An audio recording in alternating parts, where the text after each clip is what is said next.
মানে লাইনই পাইতাছি না। কেন? লাইন কি আউট কিনা বুঝতাছি না। খুলছেন এটা? আসসালামু আলাইকুম প্রিয় দর্শক এবং শ্রোতা, আমি খুব এক্সাইটেড এই কারণে যে আলহামদুলিল্লাহ আমরা শেষ পর্যন্ত আমাদের নতুন স্টুডিও ওপেন করতে পারলাম। বড় করার সিদ্ধান্তটাও পারফেক্ট ছিল। সবকিছু হুট করে হয়েছে জীবনে এবং ইনফ্যাক্ট হ্যাঁ, এবং আমাকে মজার গল্প বলি আপনাকে। আমরা একটু ইনফরমালি শুরু করি, আমি একটু পরে আপনার মনে করেন রেকর্ড হচ্ছে, এটা যাবে। আপনি তো চেনেন রকমারি সোহাগকে, তো চেনেন মাহমুদ হাসান সোহাগ, আমার বন্ধু মানুষ। ও একদিন আমার অফিসে এসে বলতেছে, মানে কিছুদিন আগের গল্প, যে তোমার এটা এরকমই থাকবে নাকি একটু বড় ঠড়ো করবো অফিস। ওর সাথে আমার ধরেন এন্টারপ্রেনারশিপ নিয়ে অনেকক্ষণ কথাবার্তা হইলো, প্রায় 1 ঘন্টার মতো। ওই সময় বসেই আমি সিদ্ধান্ত নিয়ে ফেলি যে আমি এত বেশি মোটিভেটেড ছিলাম ওর দ্বারা যে আমি কালকেই অফিস খুঁজে অফিস বড় করা শুরু করবো। বিকজ আমি এখন যেটা কাজ করি ওয়ান ম্যান শো, লাইক আমি আমার অফিস এরপরে নাই, কিন্তু এটা যদি টিকে থাকতে হয়, আল্লাহ যদি টিকে রাখার শুধু শেষ চেষ্টাটা তো আমাকে করতে হবে। এক্স্যাক্টলি। সো আমি মোটিভেটেড হই এবং আমি অফিস খোঁজা শুরু করি। অ্যান্ড অফিস খুঁজতে গিয়ে যেটা দেখলাম আমি গুলশান এরিয়াতে, যেহেতু আমার বাচ্চারা ওখানে পড়ে, ইটস রিয়েলি ডিফিকাল্ট বিকজ ওনারা কন্টেন্ট বোঝে না, অনেকে ইউটিউব বোঝে না, ফেসবুক বোঝে না। আর যারা বুঝে রাজিও হয়, ভেরি রিস্কি মুভ, কারণ আপনি জানেন একটা অফিস সেট আপ দিতে লক্ষ লক্ষ টাকা লাগে এবং স্টুডিও তো আরো ইন্টারেস্টিং। তারপরে যে সমস্যাটা হয় সেটা হচ্ছে আপনার দেখা গেল উনি এসে হঠাৎ করে একদিন বললো 2 মাস পরে যে ভাই আপনি দিতে হবে। এটা একদম মার্ডার কেস আমাদের জন্য।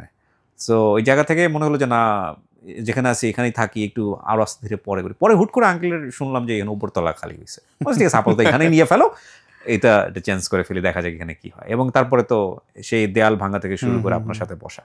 বাই দ্য ওয়ে, আমরা একটু ফর্মালি ওয়েলকাম করি আমাদের দর্শকদের। এটা আমার ক্যামেরা, রাইট?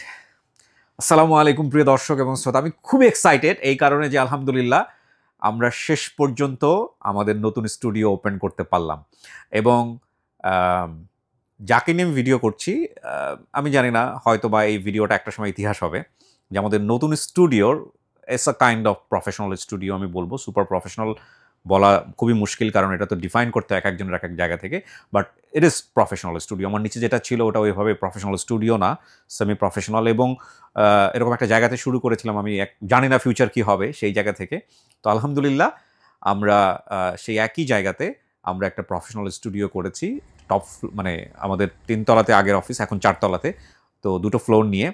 এবং এই পুরো অফিস সাজানোর দায়িত্ব, আমাদের 3 তলা এবং 4 তলা সাজানোর দায়িত্বে যেই ব্যক্তিটি ছিলেন আমাদের মারুফ লিয়াকত ভাই, তাকে আপনারা স্ক্রিনে দেখতে পাচ্ছেন। এবং তার সঙ্গে আমার প্রথম ভিডিও হচ্ছে আমাদের আজকে নতুন স্টুডিওতে। আজকে রেকর্ডিং আছি, ইটস লুক ভেরি ফানি। আমি লোকজনের ভিডিও দেখে মাঝে মাঝে টাকা নিয়ে যায়, টাকা নিয়ে গিয়ে কাউন্টারে দিয়ে আইফোন নেয় এবং সেগুলোর ভিডিও দেখি টিকটকে। তো আজকে আমার কিছুটা ওই রকম ফিল হচ্ছে। তো আমি লিয়াকত ভাইকে সাইনিং মানি দিচ্ছি এবং এখানে 3 লাখ টাকা আছে, আর উনি আমাকে রিসিপ্ট খুঁজে পেয়ে দিলেন। আমাদের কাজের শুরু হলো বিসমিল্লাহ বলে। ঠিক আছে, thank you, wish you good luck. উনি যদি ভালো করে আমি ভালো বলবো, আই প্রমিস। উনি যদি মন্দ করে আমি মন্দ বলবো, এটা আমি আপনাদেরকে বলে দিলাম। আপনার কেমন লাগছে এটা বলেন। অসাধারণ অনুভূতি যে আমরা আপনার অফিসের 2টো ফ্লোর করার সুযোগ পেয়েছি। এবং এটা এই যে ট্রানজিশন, একদম শুরুতে কেমন একটা পরিস্থিতি ছিল, এখন কি অবস্থাতে আছে দেখলে হয় কি নিজের কাছেই ভালো লাগাটা কাজ করে। আমি জানি না আমাদের এই কাজে আপনি কতটুকু স্যাটিসফাই, বাট আমি এই গত 2-3 সপ্তাহে যেই কয়েকবার এসেছি, আমি এসে নিজে মুগ্ধ। মানে এটাই হচ্ছে অ্যাচিভমেন্ট, মানে প্রাপ্তি। আপনার কাজটা করে আমার কয় টাকা প্রফিট হয়েছে এটাই ইস্যু না, but end of the day একটা চমৎকার ট্রানজিশন, কোন অবস্থাতে ছিল এখন কোন অবস্থাতে আমরা এসে দেখছি। দেখার পরে মনে হয় যে ফুললি প্রফেশনাল একটা অফিসে এসেছি এবং ফুললি কিউবড একটা জায়গা, আসলে ভালো লাগে, রিল্যাক্স ফিল হয়। সো এটাই হচ্ছে সবচেয়ে বড় প্রাপ্তি। ইন্টারেস্টিং বিষয় হচ্ছে, আমি একটু আপনাদেরকে বলি, মানে আমরা যখন চিন্তা ভাবনা করলাম, বোধহয় শুনছিলেন আপনারা, যে এইটা করতে গিয়ে একটা মানে অন্য রকমের অভিজ্ঞতা হলো। অভিজ্ঞতা বলতে যেটা, আমি কয়েকটা জিনিস আপনাদেরকে একটু শেয়ার করি। লাইক আমার কেন লিয়াকত ভাইয়ের কথা মাথায় আসলো। লিয়াকত ভাইকে ছাড়াও হয়তো আমি অন্য কাউকে দিয়ে কাজ করাতে পারতাম, কিন্তু লিয়াকত ভাইকে দিয়ে আমি করালাম একটাই কারণে, আপনারা নিশ্চয়ই জানবেন যে ওনার যে প্রতিষ্ঠান, আমি যদি ভুল না করে থাকি, ইন্টেরিয়র স্টুডিও, রাইট? জি। এই ইন্টেরিয়র স্টুডিওর আমি একটা বিজ্ঞাপন করেছিলাম, আপনারা হয়তো অনেকেই দেখেছেন। এবং সেটা করোনা পরবর্তী সময়, অনেক পরে। জি। কতদিন হয়েছে? 6 মাস? হ্যাঁ মনে হবে। আচ্ছা, এবং এই ইন্টেরিয়র স্টুডিও নিয়ে যেহেতু আমার কোনো অভিজ্ঞতা ছিল না এর আগে, তো আমি চিন্তা করলাম এটা নিয়ে এটা একটা মোক্ষম সুযোগ। কারণ আমি যা বলি সেটা যদি আমি নিজের সাথে একটু এক্সপেরিমেন্ট করি তাহলে কেমন হয়? তো সেই জায়গা থেকে আমাদের লিয়াকত ভাইয়ের সঙ্গে আমি মহিউদ্দিনকে আমি বললাম যে, "তুমি একটু লিয়াকত ভাইয়ের সঙ্গে কথা বলো। কথা বলে দেখো এটার কিছু করা যায় কিনা।" তো লিয়াকত ভাই একদম মানে সঙ্গে, সঙ্গে রাজি হয়ে গেলেন এবং উনি একটা বাজেট পাঠালেন আমাকে। এবং এই বাজেটটা নিয়ে আমি পরে কথা বলছি। তো নিয়ার অ্যাবাউট 10 লাখ টাকার মতো একটা বাজেট। তো আমি বসলাম ওনার সঙ্গে সেভারাল টাইম বসেছি। উনি যে ডিজাইনটা দিয়েছে টুকটাক চেঞ্জ করেছি। এবং ইট ওয়াজ এ গুড ডিজাইন ডেফিনিটলি। তারপরে ওনারা কাজ শুরু করলেন। এখানে আমার ২ টা অভিজ্ঞতা হয়েছে। ১ম অভিজ্ঞতাটা হচ্ছে ওনার সঙ্গে কাজ করে যেটা দেখেছি, ওনার টিমটা খুব প্রফেশনাল এবং আপনারা হয়তো দেখেছেন না যে আমি ১ম এ ওনাকে ৩ লাখ টাকা দিচ্ছি। সেটার ফুটেজও আমি রেখেছি। এর সাথে এড করে দিয়েছিলাম। টিমটা খুবই প্রফেশনাল আলহামদুলিল্লাহ। যারা কাজ করেছে এখানে তাদের সাথে থাকে না যে এখানে তো একেবারে গ্রাউন্ড লেভেলের কর্মচারী থেকে শুরু করে শ্রমিক লেভেল থেকে শুরু করে সবাই থাকেন। আমার কাছে মনে হয়েছে দে আর ওয়েল ট্রেন্ড নাম্বার 1। আমি ঠিক জানি না এই সার্ভিসটা ওনারা সবাইকে দিতে পারবেন কিনা। আমার ক্ষেত্রে দিয়েছেন। নাম্বার 2 হচ্ছে বাজেট যেটা ছিল সেটা ক্রস করে গেছে। আচ্ছা, এই অভিজ্ঞতাটা আমার মনে হয় বিল্ডিং যারা বানান এবং ইন্টেরিয়র যারা করেন তাদের সবারই আছে। কিন্তু এটা কেন গেল সেটার একটা ইন্টারেস্টিং ঘটনা আমি আপনাদেরকে বলি। সেটা হচ্ছে যখন একটা লেআউট সামনে আসে বা একটা ডিজাইন সামনে আসে, সেটা 2D হোক, 3D হোক, যাই হোক না কেন, সেই ডিজাইন আপনি যদি হুবহু করে দিতে বলেন, সেই বাজেটটা যদি ঠিক না থাকে তখন আপনি আপনার ভেন্ডরকে ধরতে পারবেন যে, "ওকে ফাইন, আপনি তো বলেছিলেন ১০ লাখ টাকায়, কেন এটা ১৫ লাখ টাকায় আসলো?" কিন্তু আমরা যারা কাজ করাই তাদের একটা অনেক সময় দেখা গেল যে কাজ করেছে, একটা দেয়ালে হয়তোবা কাজের কোনো কিছু নাই, আমি বললাম যে, "এই দেয়ালটাও করেন।" হ্যাঁ, ওনারা রাজি হয়ে যায়। হ্যাঁ, ঠিক আছে করে দিচ্ছি। কিন্তু আপনি হয়তো চিন্তা করে রেখেছেন যে এটা তো কয় টাকায় বাড়বে। কিন্তু ওই চিন্তাটা কখনোই করবেন না। মানে আমি পরামর্শ দিতে চাই যে আপনি যেইটা বাজেট নিয়ে ওনারা যে ডিজাইনটা দিবে সেটা বুঝার পরে যদি আপনি ১ ইঞ্চিও বেশি কাজ করান, ওই ১ ইঞ্চির জন্য কত টাকা বাড়বে সেটা শুনে তারপরে সিদ্ধান্ত নিবেন। যেইটা আমি করিনি বলে আমার প্রাথমিকভাবে যে বাজেটটা ছিল সেটা অনেক গুণ বেড়ে গেছে শেষ পর্যন্ত।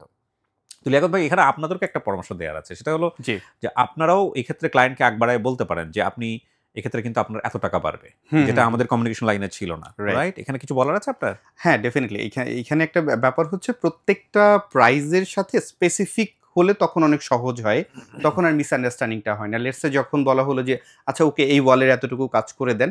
তখন প্রফেশনাল কোম্পানিগুলোর এটা করা উচিত, "ওকে করে দিচ্ছি, কিন্তু এইটাতে এত টাকা লাগবে।" একদম রাইট। প্রিসাইজ হয়ে নিলে তখন ক্লায়েন্টের সাথে ওই মিসম্যাচটা হয় না end of the day. Right. কারণ এইটা খুবই জরুরি। এই অল্প করে দেখা যায় যে অনেকগুলোর কারেকশন আসে এক্সাক্টলি, এবং হ্যাঁ। এটা বিগ অ্যামাউন্ট অফ দিন মানি কিন্তু শেষে হয়ে তখন যায়। একটা বড় একটা অ্যামাউন্ট হয়ে যায় আরকি। এবং এটা শকিং হয়ে যায় অনেক সময়। হ্যাঁ, হ্যাঁ, ভেরি ট্রু, যেটা আমার ক্ষেত্রে কিছুটা হয়েছিল। সো আমি আপনাদেরকে সাজেশন দিব, ১ম এ যে বাজেটটা থাকবে, যে ডিজাইনটা থাকবে, সেটা থেকে যদি একটু এদিক ওদিক করেন, তাহলে ওইটা কতটুকু বাড়ছে বা কতটুকু কমছে সঙ্গে, সঙ্গে এই জিনিসটা আপনারা এনশিওর হয়ে নিবেন।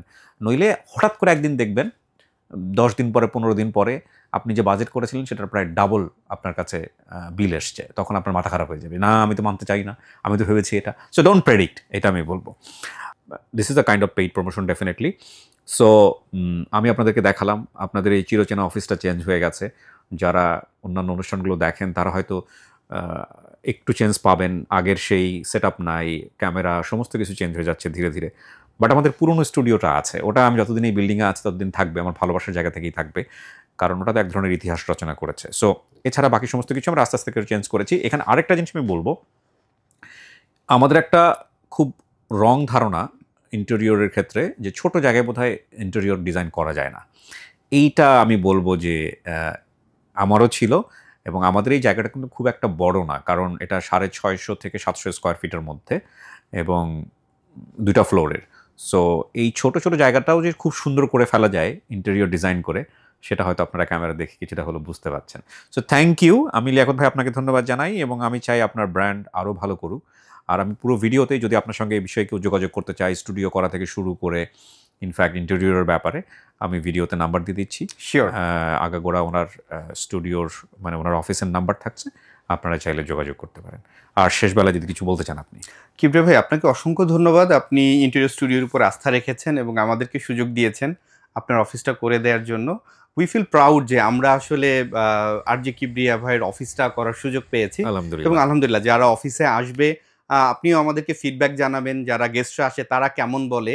সো এই সবকিছু মিলিয়ে আমরা চাই মানুষের পাশে দাঁড়াতে এবং আপনি খুব চমৎকার একটা কথা বলেছেন যে ছোট্ট স্পেসকে কিভাবে ফাংশনাল করা যায়। রাইট, সো একজন ইন্টেরিয়র ডিজাইনারের কাজ মূলত এইটা, যে আপনার স্পেস যতটুকুই আছে না কেন এটাকে কিভাবে ম্যাক্সিমাম ইউটিলিটি এনহ্যান্স করা যায়। রাইট। সো ইন্টেরিয়র স্টুডিও এই জিনিসটা নিয়ে আমরা কাজ করছি গত 11 বছর ধরে। সো আলহামদুলিল্লাহ আমাদের কার সাথে যোগাযোগ করলে আমরা চেষ্টা করব যে কোনো অফিস বা যে কোনো বাসা এই স্বপ্নের স্পেসটাকে যাতে আমরা মনের মতো করে সাজিয়ে দিতে পারি। Beautiful, beautiful. প্রিয় দর্শক এবং শ্রোতা, আমাদের একটা খুব সুন্দর জার্নি শুরু হলো। আপনারা দোয়া করবেন আমাদের জন্যে। আমাদের অফিসটা একটু হলেও বড় হয়েছে এবং আমরা চাই আরও সুন্দর, সুন্দর অনুষ্ঠান আপনাদের জন্য নিয়ে আসতে এবং ইনশাআল্লাহ আমরা সেটা পারব। শেষ করছি আজকের মতো। আসসালামু আলাইকুম।